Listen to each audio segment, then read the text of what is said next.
I mean, look, you do have broad talent, and you've obviously academically you did well, and you're doing all these different things now, and you're living away from your home country, and that has lots of challenges, which we'll touch on. But I guess maybe some of our listeners are saying, well, how is all this related to Ikigai?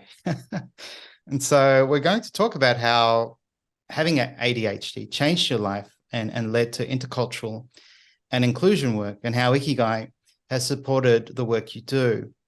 But I think we should start off with a clear understanding of what ADHD is. So do you want to, if you're asked that question, what's the answer you generally offer?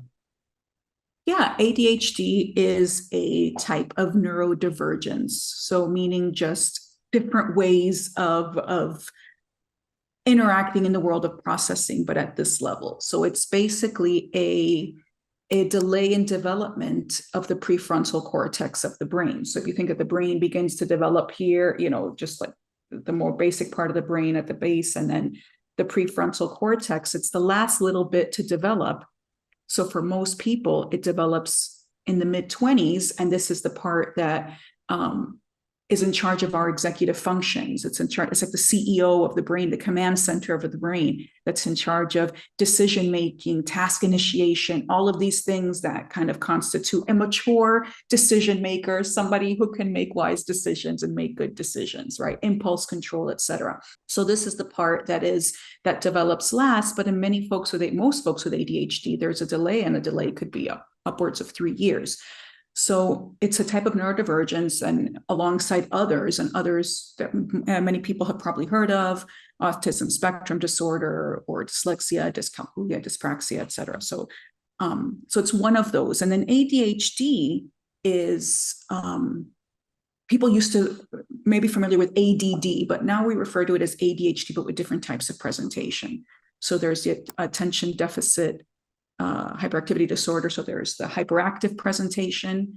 Then there's an inattentive presentation. So people are kind of like, oh, where did I leave my keys? Or every day, where are my sunglasses? Where's my phone? Where's my keys? Right. And then there's the combination, which is what I have. That is that the hyperactivity and the inattention. There are some experts in the field who don't like the name attention deficit hyperactivity disorder, because it's not really a deficit of attention. It's a dysregulation of attention.